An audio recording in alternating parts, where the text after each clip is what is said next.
Para pemirsa CTV yang Allah muliakan, alhamdulillah kita lanjutkan kembali pembicaraan kita tentang tema urgensi tauhid dalam kehidupan. Tadi Ustaz sudah menyampaikan sedikit pengantar berkaitan dengan tema ini. Sebegitu pentingnya tauhid itu dalam kehidupan kita. Nah, di sini ada satu hal yang memang perlu dijelaskan juga, Ustaz, melihat kepada fenomena di masyarakat kita yang amalan-amalan yang menyelisihi syariat, yang mungkin saja ini bisa membawa kepada penyamaran pengotoran terhadap tauhid itu. Wallahu alam, ini perlu penjelasan dari Ustadz. Misalnya ada penjelasan dari seorang ulama mazhab Syafi'i yang bernama Imam Ibnu Hajar Al-Haytami dalam kitab Az-Zawajir an Iqtirafil Kabair, juzuk 1 halaman 120 ya. Beliau katakan al-kabiratu tsalisatu warabi'atu wal khamisatu wassadisatu wassabi'atu watsaminatu wattis'un. Jadi dosa besar yang ke-93, 94, 95, 96, 97, 98 adalah ittikhadul qubur masajid wa iqadus suruji 'alaiha wa ittikhadhuha awthana wat tawafu biha wastilamuha wassalatu ilaiha. Nah, jadi menjadikan kuburan itu sebagai masjid, menyalakan lampu di kuburan, kemudian menjadikan kuburan itu sebagai berhala, ya, kemudian tawaf di kuburan, kemudian istilam apa ini maksudnya istilam, kemudian sholat menghadap kuburan. Nah, ini bagian hal yang dalam penjelasan beliau Az-Zawajir an Iqtirafil Kabair Al-Imam Ibnu Hajar Al-Haytami adalah termasuk ke dalam dosa besar. Apakah dosa besar ini bisa membawa kepada penyimpangan kepada tauhid? Silakan. Baik, sebelum saya masuk ke situ, ada hal yang belum saya sampaikan, bahwa bicara tentang masalah tauhid itu memang sudah jelas diatur oleh para ulama. Betul. Nabi juga mengatur dengan sebegitu detailnya. Iya. Dan bicara tentang tauhid yang lurus, itu tentunya juga harus kita ketahui atau kita harus tahu dari mana titik pangkalnya itu. Baik. Rasulullah SAW tadi saya sebutkan bahwa para nabi-nabi itu membawa tauhid yang sama, tidak ada yang beda. Ya. Hadisnya mengatakan tadi, al-anbiya ikhwatun li'allat, dinuhum wahid wa ummahatuhum syatta. Itu yang saya sebutkan tadi, bahwa para nabi-nabi itu ibaratnya adalah saudara yang beda mama. Kalau diistilahkan seperti itu. Apa maknanya? Dinuhum wahid, agama mereka sama Islam, wa ummahatuhum syatta, sedangkan syariatnya yang berbeda-beda. Berbicara tentang masalah tadi, syariat itu walaupun syariat di zaman Nabi Adam, Nabi Nuh, Nabi Musa, Nabi Isa, dan Nabi kita Muhammad ada bedanya, tetapi itu semua bukan rekayasa dan itu bukan buatan para nabi-nabi. Tapi itu semua adalah betul-betul wahyu dari Allah Subhanahu wa Ta'ala. Ada kalanya sifatnya memperbarui syariat yang datang sebelumnya, ada yang tetap melangsungkan, menetapkan dan melestarikan syariat sebelumnya. Syariat kalau kita bicara banyak masalah yang hukum-hukum seperti itu. Sebagaimana disampaikan tadi, bahwa sebelum kita masuk ke menjawab pertanyaan itu, bahwa harus kita pahami makna ibadah. Apa sih makna ibadah? Ya. Ibadah definisinya menurut bahasa yang dibilang atau disampaikan oleh Al-Hafidh Taqiyuddin As-Subki Al-Lughawi. Beliau mengatakan al-ibadatu aqsa ghayatil khudu'i wal khushu'. Yang dinamakan ibadah secara definisi bahasa adalah aqsa, puncak. Ghayatil khushu' wal khudu'. Puncaknya puncak, khusyuk, rasa takut. Wal khudu', rasa perendahan diri seseorang. Tentunya yang kita wajib perbuat seperti itu, puncaknya puncak rasa takut, puncaknya puncak merasa hina, rendah diri, hanya kepada Allah Subhanahu wa Ta'ala. Tidak boleh diduakan kalau itu. Oleh karena itu para ulama mengatakan kalau definisinya seperti itu secara lughawi, maka ibadah itu berarti khusus sifatnya. Rasa takut semata, taat semata, minta tolong semata. Kepada selain Allah tidak langsung divonis dia telah menyembah kepada orang itu. Karena yang namanya puncaknya puncak nggak ada lain. Itulah yang kita pada Allah aja. Ketika kita melaksanakan misalkan ibadah sholat. Kenapa sholat dinamakan ibadah? Karena di dalamnya itu ada peraturan-peraturan yang Allah telah atur. Harus begini, harus begitu, harus Islam dulu, harus syarat-syarat sahnya harus terpenuhi, tutup aurat, menghadap kiblat dan seterusnya. Itu dilakukan oleh seseorang. Ketika dia melakukan sholat sesuai dengan aturan-aturan main tersebut, berarti dia melakukan itu sebenarnya sebagai implementasi dia percaya kepada Allah. Sebagai implementasi dia iman pada Allah dan sebagai bukti bahwa dia menyembah kepada Allah. Yeah. Nah, itu adalah definisi ibadah. Sehingga rasa orang sholat itu dia merasa takut sama Allah. Takutnya bukan sekedar takut, takutnya muncak, paling tinggi nggak ada lagi. Sementara kita takut kepada misalkan atasan, takut kepada bos. Terkadang bos atau atasan pun dalam sebuah pekerjaan menyuruh untuk tidak berbuat yang baik. Kalau tidak nanti dipecat misalkan. Harus mark up misalkan. Kalau nggak mark up Anda dipecat. Kemudian dia mentaati bosnya untuk bermark up itu. Memark up anggaran. Dan ini dosa misalkan. Karena ini menipu, bohong dan seterusnya. Bagaimana hukumnya orang ini? Apakah orang ini dianggap menyembah kepada bos? Tentu saja tidak. Kenapa? Karena ketaatan yang dilakukan kepada manusia itu yang tadinya bos seperti itu beda dengan ketaatan dia kepada Allah Subhanahu wa taala. Sama dengan juga kita taat kepada orang tua. Orang tua memerintahkan kita yang baik kita lakukan. Ini kenapa kita lakukan? Ya karena kita taat, karena itu orang tua kita. Lah kenapa kita taat sama orang tua? Karena kita juga diperintahkan oleh Allah untuk taat sama orang tua. Jadi ujung-ujungnya kita melakukan ketaatan itu taat yang tidak ada kemaksiatan di dalamnya karena ada kaidah la ta'ata li makhluqin fi maksiatil khaliq. Tidak ada ketaatan dilakukan oleh seorang manusia muslim kepada yang lain, manusia yang lain kalau itu untuk bermaksiat kepada Allah Subhanahu wa taala, maka tidak ada ketaatan harus dilakukan. Betul. Seandainya sama bos tadi disuruh mark up, kemudian dia tidak mengerjakan, itu lebih bagus bagi dia. Walaupun taruhannya adalah dia dipecat. Tetapi seandainya dia melakukannya itu, berarti dia telah bermaksiat pada Allah, berdosa dia. Walaupun demikian, tidak langsung dia dinyatakan telah syirik kepada Allah. Karena sekedar taat. Seperti itu, Ustaz. Jadi, juga tidak sekedarnya orang meminta tolong kepada orang lain, itu dianggap menyembah kepada orang yang dimintain tolong.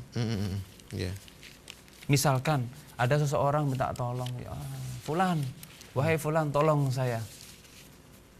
Saya dalam kondisi kecepit ini, dalam kondisi nggak ada duit, nggak bisa makan apapun.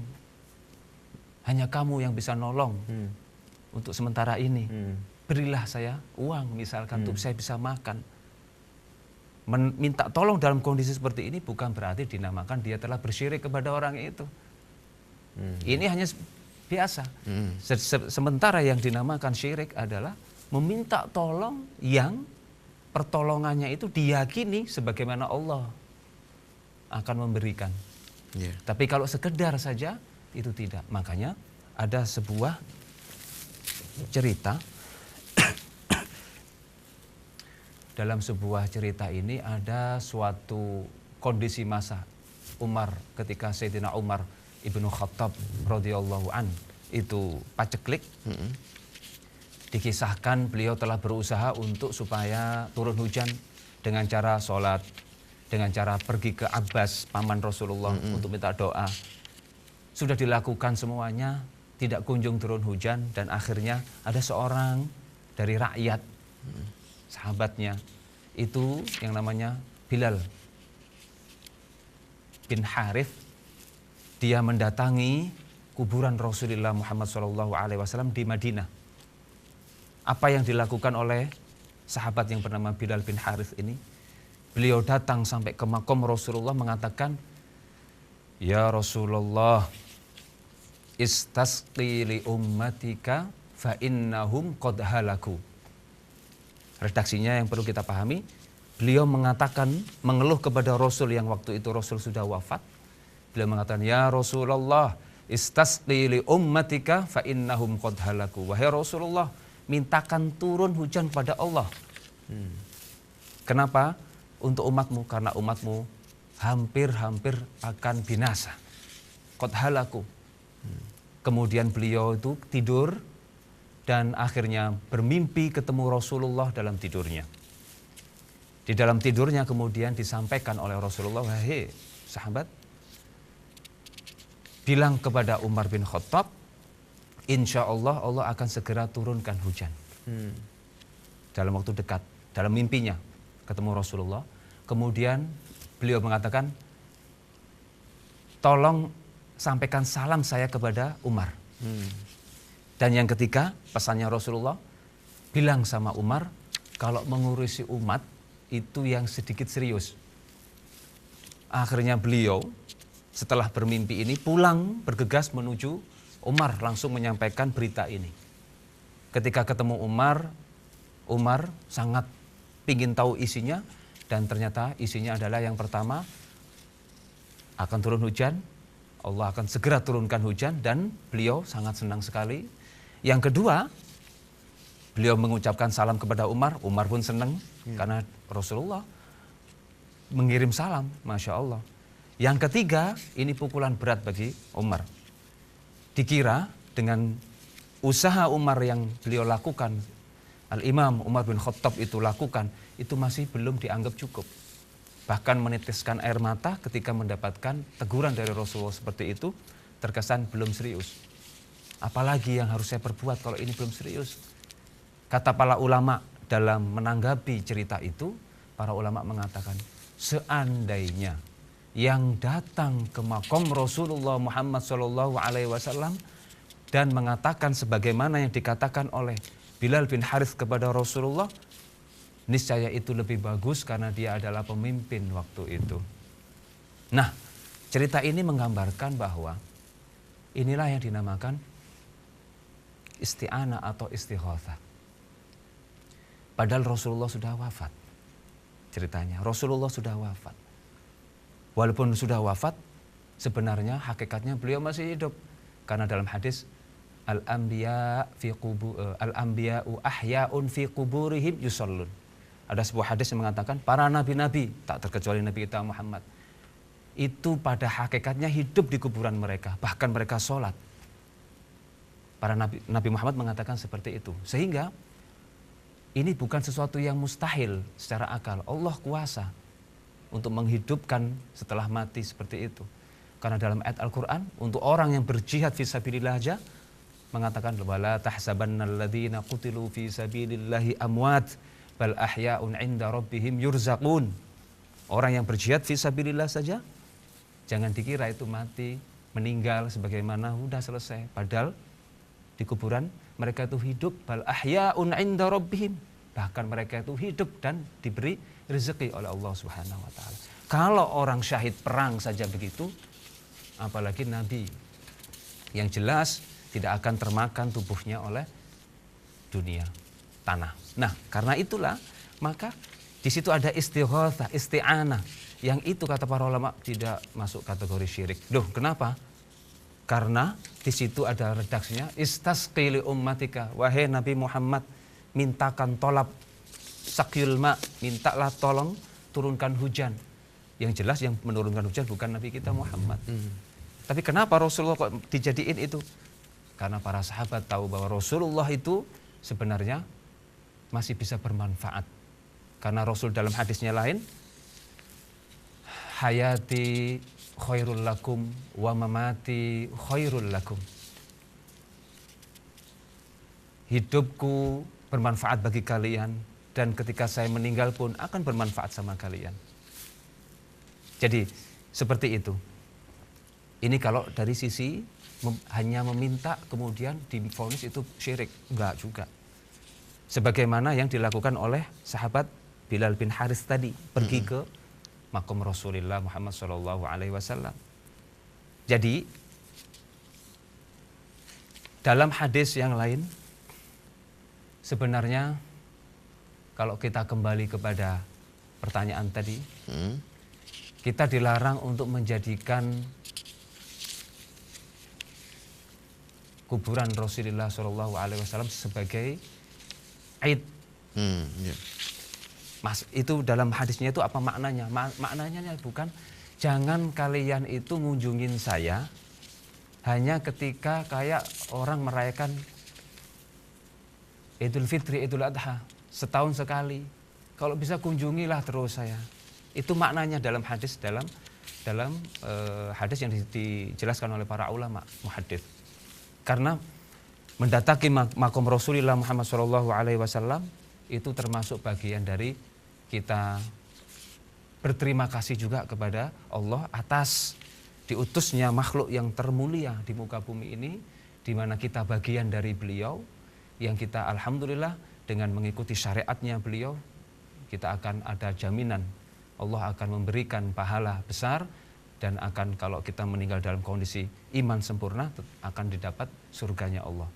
Hanya karena beliaulah yang bisa mengantarkan sebenarnya, memberikan pengertian, pemahaman kepada kita tentang Islam itu bagaimana. Karena itu menghormati beliau, bukan hanya sekedar beliau ketika masih hidup. Ketika wafat pun dalam hadisnya tadi, mamati khairul lakum. Meninggalku pun kata Rasulullah masih manfaat bagi kalian. Sebagaimana dilakukan oleh para sahabat tadi. Baik, ada satu hadis yang lain. Kalau memang ada larangan dari Nabi SAW tadi, memang jelas larangan itu menjadikan kubur beliau sebagai Aid, dan tafsirannya seperti yang Ustaz sebutkan. Tapi Nabi SAW juga melarang umatnya untuk menjadikan kubur nabi-nabi sebagai masjid. Dan ulama-ulama dalam mazhab Syafi'i juga memaksudkan dengan menjadikan kuburan itu sebagai masjid adalah salat menghadap kubur, ya, kemudian di atas kubur. Nah, jadi meskipun tidak sampai ke tingkat syirik, tapi larangan itu bisa membawa kepada syirik itu. Saya bacakan apa yang disebutkan oleh misalnya Al-Hafidh Ibnu Hajar dalam kitab Fathul Bari, beliau katakan wa ka'annahu sallallahu alaihi wasallam alama annahu murtahilun min dzalikal marad fa khafa ay yu'azzama qabruhu kama fa'ala min madha fala'ana al-yahud wan nasara isyaratun ila dhammi ma yaf'alu fi'lahum, ya. Jadi disebutkan di sini bahwa seakan-akan, ya, dengan Nabi bersabda sebelumnya bahwa la'natullah al-yahud wan nasara ittakhadhu qubur anbiya, maka kata Al-Hafiz Ibnu Hajar seakan-akan Nabi sudah tahu, ya, beliau sudah akan meninggal dalam sakit tersebut, lalu beliau khawatir kubur beliau itu diagungkan. Jadi bukan sebatas Aid, oke, Aid, janganlah cuma jarang-jarang datanglah kubur beliau sering-sering, kan begitu yang Ustaz tafsirkan tadi. Tapi kadang orang datang ke kubur Nabi itu sampai mengerjakan larangan-larangan Nabi seperti ini. Ya, jadi satu sisi larangan Nabi itu sudah ditinggalkan, artinya mereka sudah sering-sering datang ke kubur Nabi. Tapi di lain sisi mereka itu melakukan larangan-larangan lain. Misalnya menjadikan kuburan Nabi itu sebagai menghadap kubur misalnya dalam sholat, ya, atau menyentuh kuburnya atau tawaf di kubur. Nah, seperti itu. Ini Baik. bagaimana, Ustaz? Baik. Bicara tentang masalah, sekali lagi dalam kategori syirik itu kita harus jeli, sangat jeli sekali, karena kalau sampai salah kita mengartikulasikan syirik itu kemudian akhirnya terjadilah yang semacam hari ini itu al-kufur, al-kafir, takfir asyumuli. Itu sangat berbahaya, mengkafirkan yang sangat sifatnya serampangan tanpa ada pakem-pakemnya yang sudah diatur. Bicara tentang masalah ini sebenarnya Imam Rasulullah Muhammad SAW itu bukan berarti tidak membolehkan kita untuk berziarah kepada beliau, Bahkan itu harusnya sering. Betul. Baik, sebelum itu kita ikuti dulu pesan-pesan berikut ini.